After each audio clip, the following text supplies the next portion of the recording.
आयोगाच्या पेपरला नेमकं डील कसं करायचंय, कारण गोष्टी तिथेच खूप महत्वाच्या आहेत. अभ्यास सगळ्यांचा आहे, तेच पुस्तकं, तोच डाटा, तोच कंटेंट. इव्हन राष्ट्रपती वाचायला गेलं की तुम्हाला काही वेगळं नाहीये, किंवा पेशी चॅप्टर वाचायला गेलं की तुम्हाला काही वेगळं नाहीये. ब्रिटिश भारतीय स्थापनामध्ये तुमच्यासाठी वेगळी स्थापना काही केलेली नाहीये. त्याच्यामुळे सगळ्यात महत्वाचा मुद्दा तोच बनतो की आपलं पाठांतर आहे, पण पाठांतरानंतर त्या पेपरला करायचं काय, किंवा तो आपल्याला सगळ्यात महत्वाचा मुद्दा येतो की माझा कॉन्फिडन्स येत नाही. नमस्कार विद्यार्थी मित्रांनो, विद्याधन अकॅडमीच्या डिजिटल प्लॅटफॉर्मवरती आपल्या सर्वांचं मनपूर्वक स्वागत आहे. माझं नाव स्वप्नील गिरी. मी राज्यसेवेचा आता रिसेंटमध्ये 23च्या रिझल्टमध्ये माझ्या क्लास 1 अधिकारीपदी अजून अलोकेशन नाही झालं, पण क्लास 1 अधिकारीपदी निवड होईल. तसेच तलाठी म्हणून पण मी कार्यरत होतो आणि आतापर्यंत 2019 पासूनचा माझा राज्यसेवेचा प्रवास आहे. याच्यामध्ये मी ग्रुप सीच्या एक्साईजच्या मेन्स, उद्योग निरीक्षकच्या मेन्स, तसेच बाकीही क्लर्कला क्वालिफाय नव्हतो, पण बाकी ग्रुप सीच्या सगळ्या मेन्स मी दिलेल्या आहेत. बऱ्यापैकी नाही म्हणजे ग्रुप सीचे 3-4 मेन्स दिलेले आहेत, ग्रुप बीचे 3-4 मेन्स दिलेत, आणि राज्यसेवेच्या तब्बल 2021 पासून 21, 22, 23 आणि 24 या 4ही वर्षाच्या राज्यसेवेच्या मेन्स मी दिलेल्या आहेत. आणि प्रत्येक वेळेस राज्यसेवेचा माझा 120+ स्कोर राहिलेला आहे, आणि तसेच ग्रुप सीचाही प्रत्येक वेळेस 60+ स्कोर राहिलेला आहे. कंबाईन बीचा पण 60+ स्कोर राहिलेला आहे. हे लेक्चर सुरुवात करण्या अगोदर काही मुद्दे आहेत ज्या आपण मुद्द्यावरती नॉर्मली म्हणजे जसं एक नॉर्मल कॅज्युअल डिस्कशन असतं त्या प्रकारे आपण डिस्कशन करणार आहोत. आणि ह्या जे काही माझ्या म्हणजे राज्यसेवेच्या माझ्या 2019च्या प्रवासापासूनचं जे काही मला अनुभव आले ते तुम्हाला मी ह्या लेक्चरमध्ये शेअर करणार आहोत. आणि एखाद्या एक्झामला ज्यावेळेस मी कसं टार्गेट करायचो, किंवा ते काही दिवस असायचे जे शेवटचे एक्झामचे आपल्याला टेन्शन येणारे काही दिवस असतात, म्हणजे याच्यामध्ये नेमकं काय करावं काय न करावं, आणि सगळ्यात मोठं प्रेशर हे असतं की नेमकं सब्जेक्ट राहिलेत किती, आणि पुढचं सब्जेक्ट करताना ना ह्या काही दिवसामध्ये पाठीमागचं थोडंसं ज्यावेळेस आपण रिकॉल करायला ट्राय करतो त्यावेळेस ते विसरल्यासारखं होतं. मग त्याच्यामुळे आपल्याला हे ट्राय करायचं की ह्या 45 दिवसामध्ये आपल्याला तो कॉन्फिडन्स क्रिएट करून येणाऱ्या पेपरला, किंवा ते जे काही 100 क्वेश्चन आहेत एका तासामध्ये, किंवा ते एका तासामध्ये सगळ्यात महत्वाची बाजू ही असते आपल्याला तेच 100 क्वेश्चन आपल्याला 2 तासामध्ये सोडवायला दिले तर ते आपण व्यवस्थित प्रकारे सॉल्व्ह करू शकतो. कारण इथे महत्वाचा इश्यू आहे की ग्रुप सी किंवा कंबाईनमध्ये की क्वेश्चन सगळ्यांनाच ते फिमिलियर असतात, पण त्या वेळेमध्ये ते हँडल करणं, त्या प्रेशरला, त्या सिच्युएशनला डील करून त्या क्वेश्चनच्या ॲक्युरेसीपर्यंत पोहोचणं आणि जास्तीत जास्त अटेम्प्ट मेंटेन करणं, याच्यासाठी आपल्याला हे लेक्चर बघायचं आहे. तर त्या लेक्चरची आपण एक सुरुवात चालू करू. एक पॉईंट वाईज आपण त्या प्रत्येक पॉईंटला इलिमिट करून त्या 60+ कसं आपल्याला पोहोचता येतं हे आपण या लेक्चरमध्ये पाहणार आहोत. ठीक आहे, तर आता आपल्याकडे दिवस उरलेत एकूण समजा 45 दिवस उरलेले आहेत. तर ह्या 45 दिवसामध्ये आपल्याला करायचं काय आहे हे आपल्याला व्यवस्थितरित्या बघायचं आहे. तर या 45 दिवसामध्ये आपल्याला पहिली गोष्ट आहे की एकूण नाही म्हटले तर एक साधारण विद्यार्थी जरी धरला तर 2 रिव्हिजन इथे कशीही पॉसिबल आहेत. आणि माझा असा अनुभव आहे की जितके जास्त रिव्हिजन तितके 5 किंवा 10 मार्क प्रत्येक रिव्हिजनला आपण एक्स्ट्रा घेऊन जातो. किंवा रिव्हिजनचा सगळ्यात मुद्दा हा असतो की जे काही फॅक्ट्स आहेत किंवा ज्या काही गोष्टी आहेत त्या रिकॉल झाल्यामुळे ना आपल्याला कॉन्फिडन्स येतो.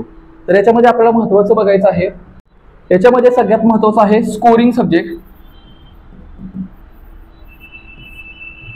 दुसरी गोष्ट नेमका एक्झॅक्ट पेपरला आयोगाला हवंय काय, विद्यार्थ्याकडून आयोगाला एक्सपेक्ट काय करतं ते एक महत्त्वाचं आहे. आता सगळ्यात महत्त्वाचं आहे की आता 60 म्हणजे ग्रुप सीचा जरी विचार करायला गेला तर 60% हा सेट स्कोर आपण म्हणू शकतो. कारण की ट्रेंड पाहता राज्यसेवा पूर्वचा किंवा कंबाईनचे जे येणारे काही कटऑफ आहेत ते बघता आपल्याला इथे काही करून आपल्याला 60% मार्क्स ठेवावे लागतील. तर ह्याच्यामध्ये महत्त्वाचा मुद्दा आहे स्कोरिंग पेपर. तो एका तासामध्ये आपल्याला काय करायचं हे महत्त्वाचं आहे. तर ह्याच्यामध्ये महत्त्वाची गोष्ट आहे स्कोरिंग सब्जेक्ट आपल्याला माहिती आहे पॉलिटी, इको, जॉग्राफी, आणि ट्रेंड पाहता हिस्ट्रीमध्ये पण आयोगाचा आता पेपर पॅटर्न खूप सोपा झालेला आहे. राज्यसेवेचाही पेपर काढून बघा किंवा ग्रुप सीचाही पेपर काढून बघा. तर ह्याच्यामध्ये आपल्याला हे 60+ कसं जायचं हे आपण इथे महत्त्वाचं करणार आहोत. तर याच्यामध्ये हे काही 15 क्वेश्चन्स आहेत, 15, 15 आणि 15. दुसरा गोष्ट राहतो कोणते, हे 4 सब्जेक्ट झाल्यानंतर ऍप्टी, सायन्स आणि करंट अफेअर. तर ऍप्टी, सायन्स आणि करंट अफेअर. तर ऍप्टी मध्ये आपल्याला समजा 15 क्वेश्चन्स इकडे आले, सायन्स मध्ये 15 आणि करंटचे 15. तर हे होतात की 105 होत आहेत. तर इथे जनरली पॉलिटी आणि ह्या काही सब्जेक्टमध्ये एखादा कुठेतरी 5 क्वेश्चन मायनस करून आयोग 100चा पॅटर्न मेंटेन करतं. तर याच्यामध्ये आपल्याला महत्वाची गोष्ट आहे, तर स्कोरिंग सब्जेक्ट कोणते, तर पॉलिटी, इकॉनॉमिक्स, जिओग्राफी आणि हिस्ट्री हे जे आपल्याला काही 55 क्वेश्चन्स आहेत. तर इथे आपल्याला आपला पॅटर्न मेंटेन करताना 45 वरती जायचंय. आणि राहतो ऍक्टी, सायन्स आणि जिओग्राफी, इथे जे काही 45 क्वेश्चन्स आहेत, तर इथे आपल्याला काही करून 30 प्लस मेंटेन करायचं आहे. तर 30 प्लस आणि 45 प्लस ह्या दोन्हीची जर बेरीज करायला गेलो तर आपल्याला 75 प्लस हा स्कोर मिळतो. आणि तुम्हाला हे नवल वाटेल की 75 प्लस स्कोर अचीव्ह करता येतो का, तर हो, करता येतो. मी तुम्हाला ज्यावेळेस पुढे काही आपण इंटरॅक्शन पुढे वाढत जाईल त्यावेळेस मी अशा OMR शीट तुम्हाला शेअर करतो की ज्यांच्या आता झालेल्या कंबाईनला 78, 76, 72, 74 हे स्कोर आहेत. मग त्याच्यामुळे आपल्याला टार्गेट ठेवताना हे मोठंच ठेवायचं आहे. भले त्या टार्गेट पर्यंत आपण पोहोचू अगर न पोहोचू हा वेगळा प्रश्न आहे, पण 75 प्लस अचीव्ह करता येतं का, तर अचीव्ह करता येतं. आणि सगळ्यात महत्वाची बाजू ही असते की ज्यावेळेस आपण टार्गेट मोठे ठेवतो त्यावेळेस त्याच्या जवळपास आपण जायला सुरुवात करतो.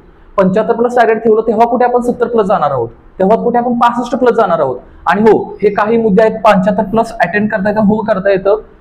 तर मी याचे तुम्हाला काही पुरावेही देतो OMR शीटचे की झालेल्या कंबाईनला मुलांना 75 प्लस मार्क आहेत, जिथे 76, 78 स्कोर आहेत. तर आपल्याला टार्गेट ठेवताना 75 प्लसच ठेवायचं आहे. भले ते आपल्याला 60 पडो, 65 पडो, हे नंतरच्या गोष्टी आहेत, आयोगाच्या पेपरच्या नंतर किंवा आयोगाच्या आन्सर की नंतरच्या गोष्टी आहेत. तर आपल्याला आता इथे बघायचं आहे की पॉलिटी, इको, जिओग्राफी आणि हिस्ट्री.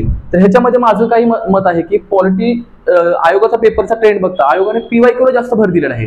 कंबाईनचा आताचा पेपर काढून पाहिला, थोडा करंटचा पॅटर्न वेगळा सोडता बाकीचे पॉलिटीमध्ये आयोगाने असं काही करून ठेवलं होतं ह्या 4 सब्जेक्टमध्ये की ह्या अक्षरशः हे जे 55 क्वेश्चन आहेत तर काही मुलांना 50 पैकी अक्षरशः 45 प्लस पण पडलेले आहेत. कारण हा व्हेरिएबल पार्ट असतो, सायन्स, करंट वगैरे, कारण याच्यामध्ये काही होऊ शकतं. ऍक्टी अवघड काढू शकतं किंवा टाइम कन्झ्युमिंग देखील असू शकतं. सायन्सचा पॅटर्न पाहता सायन्स कधी कधी सोपं आलेला आहे, काही कधी कधी अवघड आहे. आणि सायन्सला स्पेसिफिक बुक नसल्यामुळे ठीक आहे, आपल्याला आपण म्हणू शकतो की स्टेट बोर्ड किंवा कोणत्याही मार्केटमध्ये एक बुक आहे ज्याच्यातून आपण कळलं किंवा NCERT मधून केलं तर मार्क्स पडतात, पण असं सायन्स बाबतीत नाहीये, जसं ह्या सब्जेक्ट बाबतीत आहे. त्याच्यामुळे हा स्कोर व्हेरिएबल राहू शकतो. करंटचा ट्रेंड बघता ह्या वर्षी आयोगाने कंबाईनला करंट थोडंसं आउट ऑफ बॉक्स जाऊन विचारलेला आहे, ज्याचा मुलांना असं वाटलं की काही गोष्टींचा वरच्यावर अभ्यास करून जरी गेलं तरी होऊन जातं, पण करंटच्या वेळेस तसा पेपर नव्हता. तर हा व्हेरिएबल पार्ट आहे, ह्याच्यावरती ज्या गोष्टी आपल्या हातात नाहीत त्या गोष्टीला वर्कआउट करण्यात काहीही अर्थ नसतो. पण आपल्या हातात काय आहे, हा सेक्शन जिथे आपण 55 पैकी आपण कमीत कमी 40 पर्यंत कसंही जाऊ शकतो, आणि ह्या 45 पैकी आपण त्या विषयात 30 प्लस तर कसंही जाऊ शकतो. मग हे 40 आणि हे 30, 70, तुमचं टार्गेट 75 प्लस हे तुम्ही ठेवू शकता. ह्या गोष्टी आपण ज्यावेळेस आपण ह्या 45 दिवसात करणार आहोत त्या अशा येतील. दुसरी राहते गोष्ट, आता हा झाला सब्जेक्ट वाईज. आता मुद्दा क्रमांक 2, आता आपण पाहिलं 45 दिवसात काय करायचं. आता आपला दुसरा मुद्दा बघायचा की आयोगाच्या पेपरला नेमकं डील कसं करायचंय, कारण गोष्टी तिथेच खूप महत्वाच्या आहेत. अभ्यास सगळ्यांचा आहे, तेच पुस्तकं, तोच डाटा, तोच कंटेंट. इव्हन राष्ट्रपती वाचायला गेलं की तुम्हाला काही वेगळं नाहीये, किंवा पेशी चॅप्टर वाचायला गेलं की तुम्हाला काही वेगळं नाहीये. ब्रिटिश भारताच्या स्थापनामध्ये तुमच्यासाठी वेगळी स्थापना काही केलेली नाहीये. त्याच्यामुळे सगळ्यात महत्वाचा मुद्दा तोच बनतो की आपलं पाठांतर आहे, पण पाठांतरानंतर त्या पेपरला करायचं काय, किंवा तो आपल्याला सगळ्यात महत्वाचा मुद्दा येतो की माझा कॉन्फिडन्स येत नाही. आणि पेपर जवळजवळ जसं येतो, 15 दिवसाचा स्पॅन आला की 10 दिवसाचा आला की 5 दिवसाचा आल्यानंतर आपल्याला मनामध्ये अशी भीती व्हायला चालू होते की कट ऑफ तर वाढत आहेत, पण मी त्यात टिकेल का. बरं, मुलं क्वालिफाय किती होतात, एक 10,000 मुलं क्वालिफाय होतात एक 2-2.5 लाखामधून मुलामधून. तर त्या 10,000 मुलांमध्ये मी येईल का, ही एक वेगळी मनामध्ये भीती होती. तर त्यावेळेस मी ज्यावेळेस अभ्यास करायचो त्यावेळेस माझं क्लिअरली मत असायचं की मला मेन्सला जर जायचं आहे तर 5,000 मुलांमध्ये समजा मला पोहोचायचं आहे, तर मला एक जागा बस आहे, बाकी जागेचा मला काही विचार करायचा नाही. आणि बरं, दुसरी गोष्ट आहे, आयोग जागा काढतं की नाही काढत ह्यात आपण पडायची गरजच नाही ना. आपल्याला एका जागेची गरज आहे, तर ती एक जागा आपण असंही आपल्याला मेन्सला जायचंच आहे, सिलेक्ट व्हायचंच आहे. शेवटी तर 5,000 मधून आपल्याला सिलेक्शन लिस्टमध्ये 500 जागा किंवा 250 जागा येतात, त्या 250 जागेमध्ये पोहोचायचंच आहे. खरी लढाई तर आपल्याला त्या 200 किंवा 250 जागांसाठी आहे जिथे आपण सिलेक्ट होणार आहोत. मग कशाला 5,000चा विचार करायचा. तर मी ज्यावेळेस विचार करायचो की जर तुम्ही 2020 पासूनचे आयोगाचे प्रत्येक पेपर काढून बघितले तर हे जे 100 क्वेश्चन्स आहेत म्हणजे ज्यावेळेस मला असं वाटायचं की आपण योग्य मार्गावरती आहे का किंवा आयोगाचं नेमकं हवं काय, तर त्या 100 क्वेश्चनला मी डील करताना असं डील करायचो की तुम्ही प्रत्येक पेपर काढून बघा, राज्यसेवेचा 20 पासूनचे राज्यसेवा पूर्वचे काढून बघा, कंबाईनचे काढून बघा, ग्रुप सीचे पेपर काढून बघा. तर या 100 पेपरमध्ये माझं प्राथमिक निदर्शन असं आहे की 65 क्वेश्चन किंवा 60+ क्वेश्चन हे खूप सोप्या कॅटेगरीमध्ये असतात. तुम्ही स्वतः ज्यावेळेस एक माझे पण पेपर्स आहेत, ज्यावेळेस मी कच्च्या कामासाठी ज्या जागा असतात त्या फ्रंट साईडला मी थोडं ते अॅनालाइज करायचो की इझी कॅटेगरीमध्ये कोणते आहेत, मीडियम मध्ये कोणते आहेत, हार्ड कोणते आहेत. आता हे मीडियम आणि हार्ड म्हणजे कोणते, तर काही क्वेश्चन मध्ये आपण 2 पर्याय इलिमिनेट करतो आणि 2 पर्याय राहतात, मग जातो आपण 50-50 मध्ये. आणि हार्ड म्हणजे कोणते की ज्या क्वेश्चन मध्ये कुठेतरी एकच पर्याय डिलीट होतो आणि 3 पर्यायामध्ये किंवा काही क्वेश्चनचा गंधच लागत नाही. थोडक्यात 4.75, 4.25, 5.75 आणि 5.50 असे काही आयोग डाटा देतं. हे झाले क्वेश्चन हार्ड मध्ये, जिथे ते लक फॅक्टर किंवा आपलं लॉजिक ह्या गोष्टीवरती किंवा आपण जुने काही केलेलं ते क्वेश्चन डील करायचे असतात. तर माझं निदर्शन असं आहे की 65 क्वेश्चन हे इझी कॅटेगरीमध्ये येतात आणि क्वेश्चन्स हे मीडियम कॅटेगरीमध्ये येतात आणि राहिलेले ते आहेत हार्डमध्ये. आता समजा मी म्हणतो हे 65 पैकी देखील 60 गेले, इथे 20 गेले आणि इथे 10 राहिले. ठीक आहे, आता ह्या 30चा क्वेश्चन आहे. आता 30 क्वेश्चन पोहोचले कुठे, तर ह्या 30 क्वेश्चन मध्ये आपण पोहोचलो आता थोडंफार लक फॅक्टर किंवा आपलं पेपर अनालाइज, जुनं पेपर अनालाइज, तर त्याच्यावरती खूप ह्या गोष्टी मॅटर करतात. ह्या 40 क्वेश्चन्स आणि हे 60 क्वेश्चन्स. तर माझं मत आहे की प्रत्येक व्यक्तीकडून चुका होतात, ह्युमन एरर होत राहतात. तर 60 पैकी आपण मिनिमम, माझं असं मत आहे, ह्या ज्या 10+ आपण जे चुकतो, सिली मिस्टेक होतो. थोडक्यात कुठेतरी विचारलं जातं की ह्या समितीचं, तेंडुलकर समितीचं दारिद्र्याची त्यांनी 2011-12ची रेषा काय सांगितली होती किंवा त्यांनी ती व्हॅल्यू काय सांगितली होती, त्या गोष्टी जर आपण इथे बघायला गेलो अशा गोष्टी आहेत, ते तुम्ही फुलटोज आहेत. थोडक्यात हिस्ट्रीचं विचारलं गेलं की मराठ्यांचं तिसरी युद्ध किंवा ते सुरजांजनगावचा तह किंवा भोसल्यांचा तह, हे जे तह आहे ते कोणाकोणाचं, हे फुलटोज हे सिलेबसच्या कंटेंटचा भाग आहे. थोडक्यात खेडा सत्याग्रह विचारला तर हा कंटेंटचा भाग आहे. तर हे निदर्शन देतं की 60 क्वेश्चन हे त्याच अक्षरशः त्या चौकटीमध्येच आहेत. तर ह्या 60 पैकी मी म्हणतो की मानवी चुकानुसार आपण, सिली मिस्टेकनुसार आपण तिथे 50 बरोबर आणले, म्हणजे 50 हे मार्क्स आले. 7 चुकले, 8 चुकले. पण हे माझं असं मत आहे की तुम्हाला 70+ किंवा 75+ अचीव्ह करायचं असेल तर ह्या 60 सोबत व्यवस्थित डील करा, ना की ह्या 40 सोबत व्यवस्थित डील करा. इथे जर तुम्ही कमी चुकला तर तुम्ही ह्याचा बेनिफिट घेऊन तिथे तुम्ही पोहोचू शकता. कारण की सगळ्यात मोठं गोष्ट आहे, पेपर सॉल्व्ह करताना जर कॉन्फिडन्स आला तर ते एक गोष्टी असतात ना की आपण साईडच्या गोष्टी तिथे आपल्याला बरोबर पॉझिटिव्ह करायला चालू होतात. सेम कंडिशन इथे तेच होते, ह्या 40 क्वेश्चनचा बेनिफिट पण तिथे उतरायला चालू होतो. मग मी म्हणतो की इथे जर आपल्याला 50 मार्क आले, साधारण खराब परिस्थितीत आपण थोडे सिली मिस्टेक 5-6 गेल्या आणि ते 50 मध्ये रिफ्लेक्ट झाले आणि ह्या 40 क्वेश्चनचा डील येतो, मी म्हणतो की याच्यामध्ये आपल्याला 15 जरी मार्क आले, मी काय म्हणतो की ह्या मीडियम कॅटेगरी मधले आपल्याला ह्या 20 मध्ये आपले फक्त बरोबर आले 10 आणि याच्यामध्ये फक्त आले आपले 3, तर झाले किती 13. पण 40चं धरलं होतं कॅल्क्युलेशन थोडे, इथे 20 आणि इथे बरोबर आले माझे 7 आणि इथे आले 17. तर ह्या 40 पैकी 17 जरी बरोबर आले तर कुठेही मला 12 किंवा 12 ते 15 मार्क ऍड होतात पेपरमध्ये. मग हा स्कोर जातो आपला तुमचा 65+. आणि हे असं नाही की थोडंफार मी काही गोष्टीनुसार सरळ तुम्हाला सांगतो, राज्यसेवेचेही पेपर काढून बघा, तुम्ही स्वतः ट्राय करा. जसं तुम्ही स्वतः ट्राय कराल मी सांगण्यापेक्षा तुम्हाला कॉन्फिडन्स हा वाढलेला दिसेल.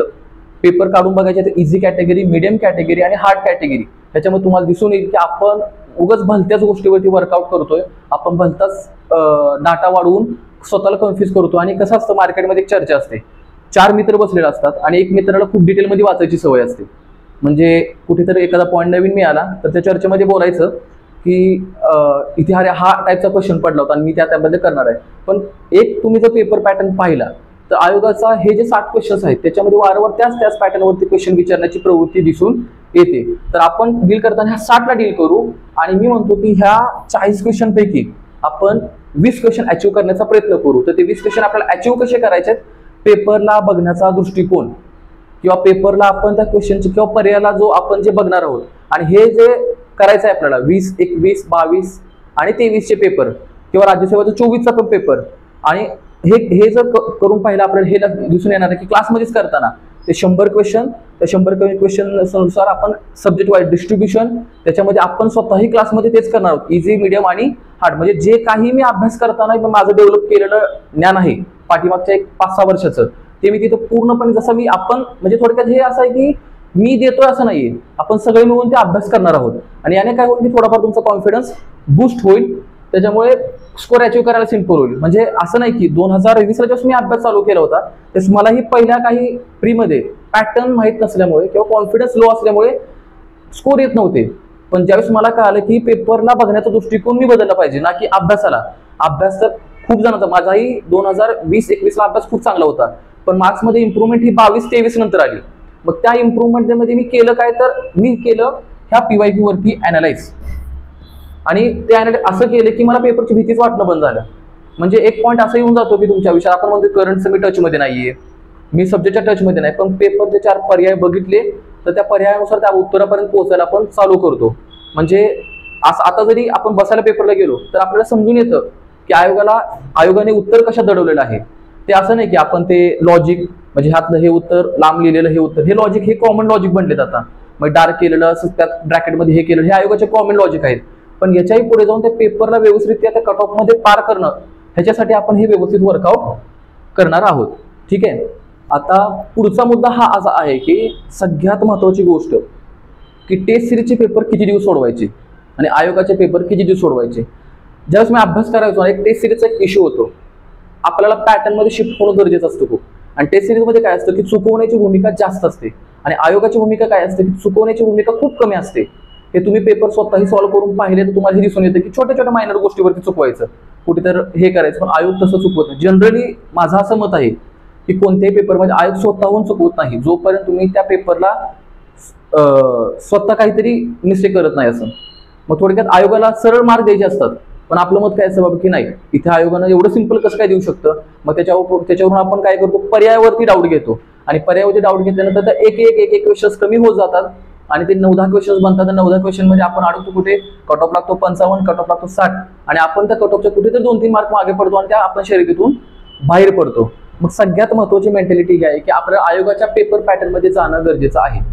पर्सनली माझं असं मत आहे की जर आपण आता हे 45 दिवसाचा विचार केला तर आपला पेपर समजा जून मध्ये आहे, तर पेपर टेस्ट सिरीज सोडवणं जर तुम्हाला स्पीड चांगलं अचीव्ह झालं असेल तर हे पेपर तुम्ही एक पेपरच्या अगोदर 15 दिवस अगोदर सॉल्व्ह करणं बंद केलं पाहिजे.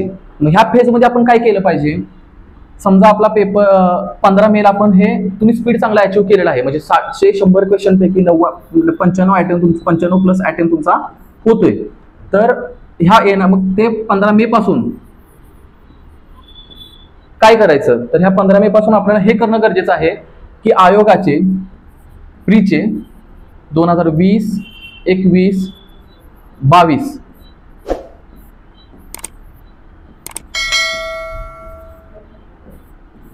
बी आणि सी चे, तर कारण की पेपर हा ग्रुप सी चा आहे, तर बी आणि सी चे पेपर सोडवणं मस्ट आहे. कारण की हेच आपल्याला लॉजिक देणार आहेत, हेच पेपर आपल्याला पेपर पॅटर्न देणार, हेच पेपर आपल्याला कॉन्फिडन्स देणार. आणि ह्या फेजमध्ये तुम्ही टेस्ट सिरीजचे पेपर सोडवले तो पॅटर्न हा आयोगाच्या पेपरला कुठेतरी बनवण्याचा प्रयत्न केला जातो.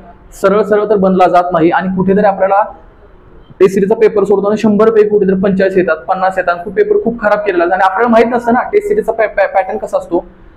समजा कोणत्या तरी एका इन्स्टिट्यूटची आपण पेपर टेस्ट सिरीज चालू केली तर पहिले 2 पेपर अवघड असतात, पुढचे 2 पेपर मिडियम केला, शेवटचे एक पेपर मुद्दाम सोपा केला दोन. त्याच वेळेस अचानक आपल्याला जर एखादा हार्ड पेपर आला तर त्याच्यामुळे आपला कॉन्फिडन्स लो होण्याची शक्यता कमी आहे. माझं तर हेच मत आहे की 15 मे पासून स्पीड अचीव्ह झाला असेल तर पेपर सॉल्व्ह करणं बंद करा. आणि ह्या ठिकाणी आपण 20, 21, 22, 23 बी आणि सी चे पेपर प्लस तुम्हाला वेळ असेल तर राज्यसेवेचे ही पेपर सॉल्व्ह करावेत. कधीपासून 24 पर्यंतचे, 20 ते 24 पर्यंतचे. का तर बऱ्यापैकी काही वेगळा पॅटर्न नाहीये. राज्यसेवेला मल्टी लायनरच पॅटर्न 23 पर्यंत होता, पण 24चा राज्यसेवेचा पूर्वचा पेपर काढून पाहिला तर याच्यामध्ये तुम्हाला बऱ्यापैकी कंबाईन आणि राज्यसेवेचे क्वेश्चन हे सेमच दिसत आहेत. त्याच्यामुळे कट ऑफ हा राज्यसेवेचा वाढलेला दिसून येतो. ठीक आहे. मग हे ट्राय कर, हे असं नाही की करावंच आता तुम्हाला शेवटी वेळ नसेल तर, पण हे करणं गरजेचं आहे ग्रुप बी आणि सी चं. दुसरी गोष्ट म्हणजे माझं तर पर्सनल मध्ये 15 मे पासून हे पेपर सॉल्व्ह करणं बंद करून टाका. त्याच्या अगोदर तुम्ही स्पीड अचीव्ह करून घ्या. मॅक्झिमम पेपर 15 मेच्या अगोदर टेस्ट सिरीजचे सोडवून घ्या जेवढे तुम्हाला सोडवता येईल, पण 15 मे नंतर हे सगळं बंद करा. आयोगाच्या पेपर पॅटर्न मध्ये जाणं गरजेचं आहे, आयोगाच्या लॉजिक मध्ये जाणं गरजेचं आहे, आयोगाला समजून घेणं गरजेचं आहे. ह्या गोष्टी तर तुम्ही ते समजून घेतल्या पाहिजेत. आता पुढचा सगळ्यात महत्वाचा आहे की हे करताना तुम्हा सर्वांना माझ्यासोबत घेऊन मला काम करायला खूप आवडेल, कारण की हे काही आतापर्यंतचा 5-6 वर्षाचा अनुभव आहे. तुम्हाला सोबत घेऊन काम करायचं आहे. एक फास्ट ट्रॅक बॅच आहे, त्या फास्ट ट्रॅक बॅचला मला पुढे घेऊन जायचं आणि म्हणजे विद्यार्थ्यांसोबत म्हणजे हे आम्ही अभ्यास करताना ग्रुप डिस्कशन करायचो आणि एक 10-12 जणांचा आमचा ग्रुप असायचा. मग त्याच्यामध्ये असं दिसून आलं की एक चांगलं म्हणजे ग्रुपमध्ये अभ्यास केल्यानंतर मार्क रिफ्लेक्ट होतात आणि हे त्यावेळेस मी छोट्या लेवलला करत होतो. पण आता अशी इच्छा होती की मुलांसोबत जावं आणि मुलांसोबत कनेक्ट होऊन त्याच राज्यसेवेच्या फ्लोमध्ये राहावं.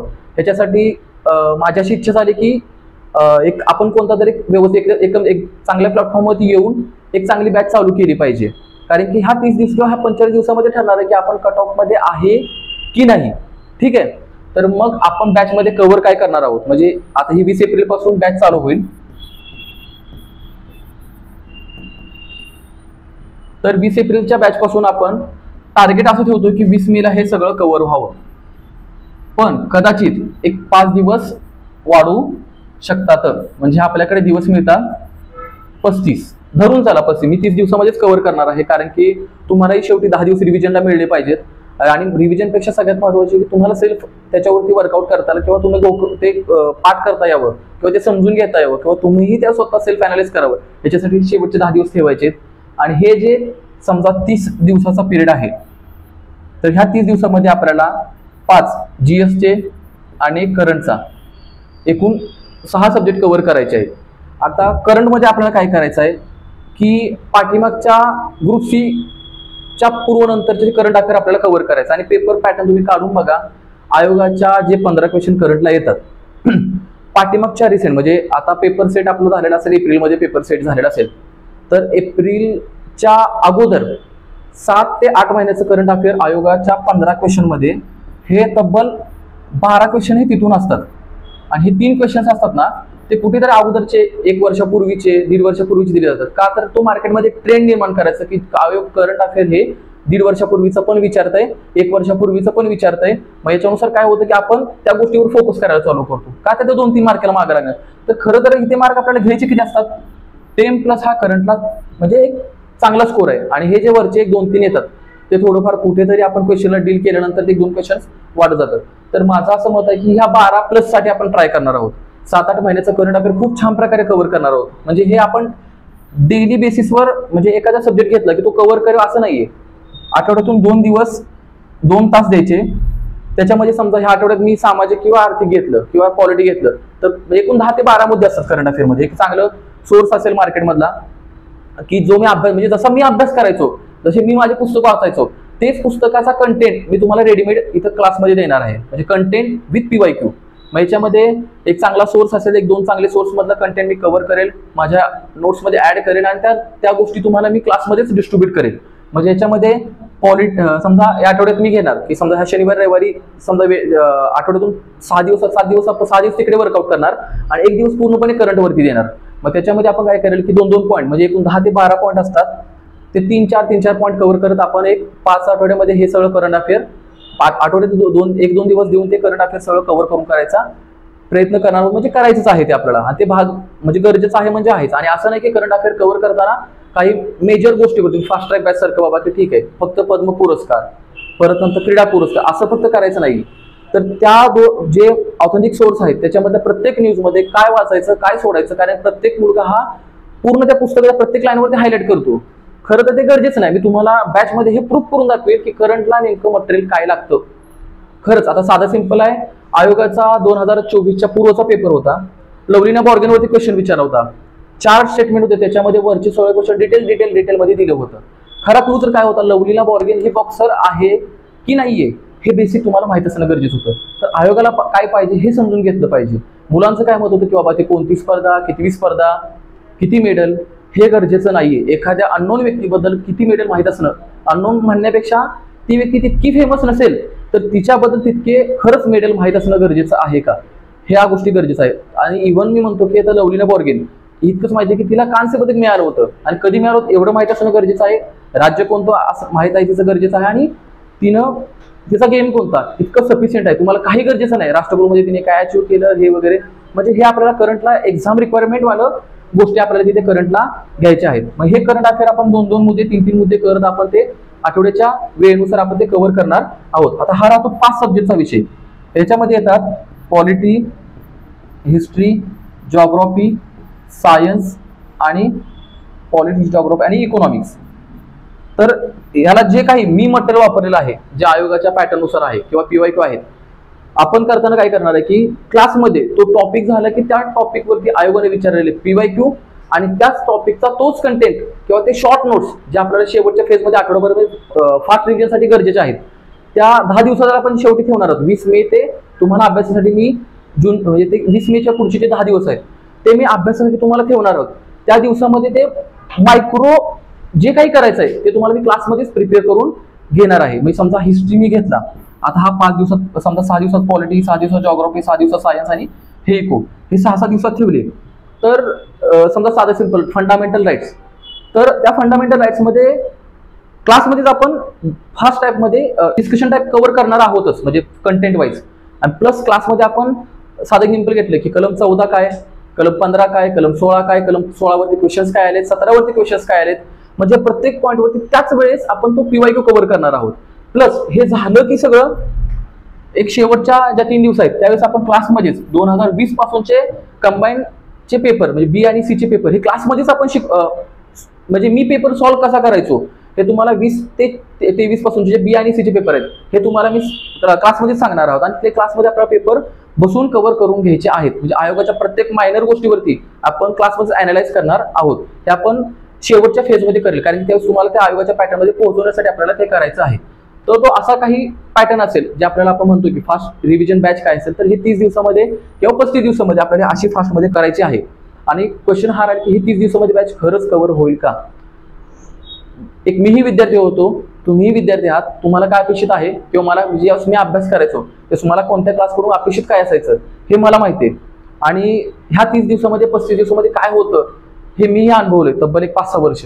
त्याच्यामुळे तुम्ही त्याची बिंदास काहीच टेन्शन घेऊ नका. 100% बॅच कंप्लीट केल्यानंतर मी तुम्हाला गॅरंटी देतो की तुम्हाला स्वतःला वाटेल की आपण काहीतरी इम्प्रूव्हमेंट केलेली आहे. आणि ह्या फीजचा किंवा काही विचार करू नका. फीज मी खूप कमी ठेवलेली आहे. मार्केटमध्ये जाऊन फीजचं चेक करा. आणि इथे काय मला फीज कमवायचा काही हेतू नव्हता. साधं सिंपल आहे की ना नफा ना तोटा तत्वावरती हे मी सगळं पुढे आणलेलं आहे. तुम्ही फीजही बघा खूप कमी आहे, कारण की 1, 2, 3, 4, 5 आणि हा सब्जेक्ट मला क्लासमध्ये कव्हर करून घ्यायचा आहे. ह्याच्यासाठी मला स्वतः वर्कआउट करायचं आहे. आणि ह्या वर्कआउट केलेल्या गोष्टी मला स्वतः प्रिपेअर करून तुम्हाला त्या अभ्यासात घेऊन त्या पुढे आणायचे आहेत. त्याच्यामुळे तुम्ही त्यावरती बिंदास राहा. 100% ज्या दिवशी ही बॅच कव्हर होईल आणि तुम्ही ग्रुप सीचा पेपर द्याल तेव्हा तुम्ही स्वतः मला सांगाल की सर लास्ट इयरपेक्षा माझे 10 ते 15 प्लस मार्क माझे वाढलेले आहेत. आणि 2000 राज्यसेवा 20च्या पूर्वला मला 78 मार्क्स होते. ह्याच्यामध्ये इम्प्रूव्हमेंट करून मी 120 प्लस स्कोर आणलेले आहेत. 21, 22, 23 आणि 24ला कंटिन्यू राज्यसेवेला मी 120 प्लस आणलेले आहेत. हे तर का हे अभ्यासावरतीच नाही, तर अभ्यास तर माझा पहिल्या 2-3 वर्षाचा झाला होता, पण मी ते पेपर अनालाइज केले कसे, पेपरला बघण्या दृष्टिकोन बदलला कसा. आणि एक पॉईंट असा येतो की पेपरला जाऊन तुम्ही बसला तरी ते क्वेश्चनचे मार्क्स निघायला चालू होतात एक बेसिक अभ्यासावरती पण. त्याच्यामुळे त्या बाबतीत तुम्ही निश्चिंत राहा. तुमच्या रिक्वायरमेंट आणि माझं एफर्ट्स आणि आपल्या सगळ्यांना मिळून हे करायचं आहे. आणि आपल्या सगळ्यांची बॅच असेल, त्यामुळे बिंदास राहा. आणि ही बॅच आपली 20 एप्रिलपासून चालू होते विद्याधन अकॅडमीच्या ॲपवरती. ज्यांना ॲप ऑफलाईन करायचे त्यांनी इथे ऑफलाईन पण करू शकता. हडपसरला ऑफलाईनचं हे आहे आणि ऑनलाईन करायचं त्यांनी ऑनलाईनही करा. मी तुम्हाला इतकं सांगेल की खूप कमी पैशाचा इश्यू आहे. आपण मार्केटमध्ये भरपूर मोठ्या क्लासेसच्या भरपूर मोठ्या फीज असतात. ठीक आहे, मी माझा अनुभव त्यात ओतणार आहे. तुम्ही बिंदास राहा. 100% तुम्हाला ग्रुप सीचा पेपर दिल्यानंतर तुम्ही मला स्वतःहून कॉल करून सांगाल की 10 ते 15 मार्क्स माझे सर इम्प्रूव्हमेंट झालेले आहेत. आणि 100% आपल्याला टार्गेट करायचं आहे की सामान्य विद्यार्थ्याचेही मार्क्स 60 प्लस यावेत. बाकी आपलं टार्गेट खूप मोठं असेल. ज्यांचा चांगला अभ्यास आहे त्यांना आपण 75 किंवा 70च्या वरतीही घेऊन जायचा ट्राय करू. ठीक आहे, धन्यवाद. आपण अशी बॅच चालू करतोय आणि ही बॅच आपण व्यवस्थितरित्या करू याची तुम्हाला मी ग्वाही देतो. या बॅच बाबत जर कोणाला काही अडचण असेल किंवा कोणाला काही चौकशी करायची असेल, क्लासचा पत्ता पण आहे, तुम्ही तिथे येऊ शकता जवळपास असाल तर, किंवा तुम्ही हेल्पलाईन नंबरवरती कॉल करून सगळ्या गोष्टीची माहिती घेऊ शकता. म्हणजे तुम्हाला काय रिक्वायरमेंट आहे किंवा कशा प्रकारे ही बॅच होणार आहे, तुम्ही तुमच्या शंका पर्सनली तिथे कॉल करून किंवा त्या हेल्पलाईन नंबरवरती कॉल करून तुम्ही त्या दूर करू शकता.